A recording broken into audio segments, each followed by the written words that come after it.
500 ವರ್ಷಗಳ ಕಾಯುವಿಕೆಗೆ ಕೊನೆಗೊಂದು ಅಂತ್ಯ. ಗರ್ಭಗುಡಿಯನ್ನ ಸೇರಿದ ರಾಮಲಲ್ಲನ ಮೊದಲ ದರ್ಶನ.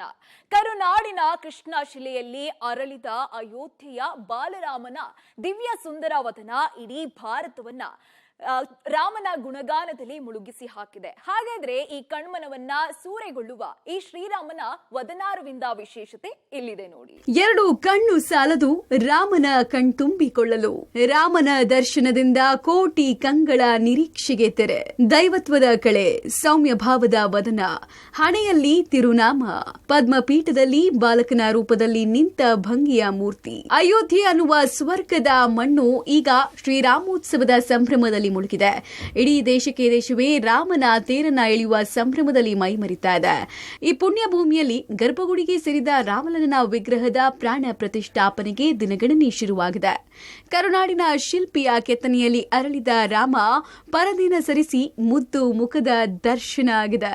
ಚಂದ್ರನನ್ನೇ ನಾಚಿಸುವಷ್ಟು ಕಾಂತಿ ಪ್ರಭೆಯ ರಾಮಲಲ್ಲನ ವಿಗ್ರಹ ನೋಡಿದ ಭಕ್ತರು ಈಗ ಶ್ರೀರಾಮ ಜಯರಾಮ ಜಯ ಜಯರಾಮ ಅಂತ ಕೊಂಡಾಡ್ತಿದ್ದಾರೆ. ಮೈಸೂರಿನ ಶಿಲ್ಪಿ ಅರುಣ್ ಯೋಗಿರಾಜ್ ಕೆತ್ತಿರುವ ಬಾಲರಾಮನ ವಿಗ್ರಹ ಮಹೋನ್ನತವಾಗಿದೆ. ಇದನ್ನ ಕಂಡ ಭಕ್ತಜನ ಪುಳಕಿತರಾಗಿದ್ದಾರೆ. ಹಾಗಾದ್ರೆ ಈ ಮೂರ್ತಿಯ ವಿಶೇಷತೆ ಏನು ಅಂತ ನೋಡೋದಾದ್ರೆ, ದೈವತ್ವದ ವಿಶೇಷ ತೇಜಸ್ಸು, ದಿವ್ಯ ಕಾಂತಿ, ಸೌಮ್ಯವಾದ ವದನ, ಹಣೆಯ ಮೇಲೊಂದು ತಿರುನಾಮ, ತುಟಿಯಲ್ಲಿ ಲಾಸ್ಯ, ಕಮಲದ ಕಣ್ಣು, ಒಂದು ಸಲ ನೋಡಿದ್ರೆ ಮತ್ತೆ ಮತ್ತೆ ನೋಡಬೇಕು ಎನ್ನುವ ಸೆಳೆತದ ಮುತ್ತು ಮುಗ, ಉಬ್ಬಿರುವ ಕೆನ್ನೆ, ತುಟಿಯಲ್ಲಿ ಲಾಸ್ಯ, ವಿಶಾಲವಾದ ಹಣೆ ಇದೆ, ಪದ್ಮಪೀಠದಲ್ಲಿ ನಿಂತ ಭಂಗಿ, 5 ವರ್ಷದ ಬಾಲಕಿನ ರೂಪ, ರಾಮನಂದಿ ಸಂಪ್ರದಾಯ, ವಿಭುಜಧಾರಿ ಬಾಲರಾಮನಾಗಿದ್ದಾನೆ. ಸದ್ಯಕ್ಕೆ ರಾಮ ಧನುರ್ಧಾರಿಯಾಗಿಲ್ಲ, ಆದ್ರೆ ಶೀಘ್ರವೇ ಬಿಲ್ಲು ಬಾಣ ಅಳವಡಿಕೆ ಮಾಡಲಾಗುತ್ತೆ. ಬಲಗೈಯಲ್ಲಿ ಬಿಲ್ಲು ಇರಲಿದೆ, ಎಡಗೈಯಲ್ಲಿ ಬಾಣ ಇರಲಿದೆ. ಬಾಲರಾಮನ ಮೂರ್ತಿ 51 ಇಂಚು ಎತ್ತರವಿದ್ದು 150 ಕೆಜಿಗೂ ಹೆಚ್ಚು ತೂಕವಿದೆ. ರಾಮಲಲ್ಲ ಪ್ರಭಾವಳಿಯ ವಿಶೇಷ ಏನು ಅಂತ ನೋಡೋದಾದ್ರೆ, ವಿಷ್ಣುವಿನ ದಶಾವತಾರಗಳ ಚಿತ್ರಣವನ್ನ ಕೆತ್ತಲಾಗಿದೆ. ಮತ್ಸ್ಯ, ಕೂರ್ಮ, ವರಹ, ನರಸಿಂಹ, ವಾಮನ ಬಲಭಾಗದಲ್ಲಿ ಕಾಣೋಕೆ ಸಿಕ್ಕಿದ್ರೆ, ಪರಶುರಾಮ, ಶ್ರೀರಾಮ, ಕೃಷ್ಣ, ಬುದ್ಧ, ಕಲ್ಕಿಯ ಅವತಾರಗಳು ಎಡಭಾಗದ ಪ್ರಭಾವಳಿಯಲ್ಲಿ ಕಾಣೋಕೆ ಸಿಗುತ್ತೆ. ಹಾಗೆ ಬಾಲರಾಮನ ತಲೆಯ ನೇರಕ್ಕೆ ಸೂರ್ಯದೇವನನ್ನ ಕೆತ್ತಲಾಗಿದೆ. ಬಲಭಾಗದಲ್ಲಿ ಗಣೇಶ, ಓಂಕಾರದ ಚಿಹ್ನೆ, ಪದ್ಮಕ್ಕೂ ಸ್ಥಾನವನ್ನು ಕೊಡಲಾಗಿದೆ. ಎಡಭಾಗದಲ್ಲಿ ಶಂಖ, ಚಕ್ರ, ಸ್ವಸ್ತಿಕ್ ಚಿಹ್ನೆ, ನಾಗದೇವನನ್ನ ನೋಡಬಹುದು. ಒಂದು ಕಡೆ ಹನುಮ ಇದ್ರೆ, ಮತ್ತೊಂದು ಕಡೆ ನಾರಾಯಣನ ವಾಹನ ಆಗಿರುವಂತಹ ಗರುಡನಿದ್ದಾನೆ.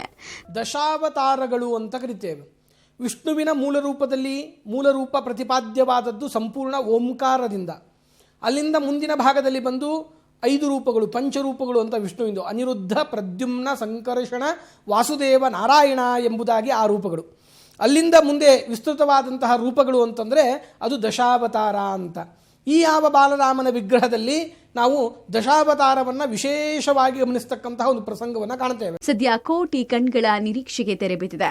ಮಂದಿರ ಲೋಕಾರ್ಪಣೆಗೆ 3 ದಿನ ಅಷ್ಟೇ ಬಾಕಿ ಇರುವಾಗಲೇ ಬಾಲರಾಮನ ದರ್ಶನ ಆಗಿದೆ.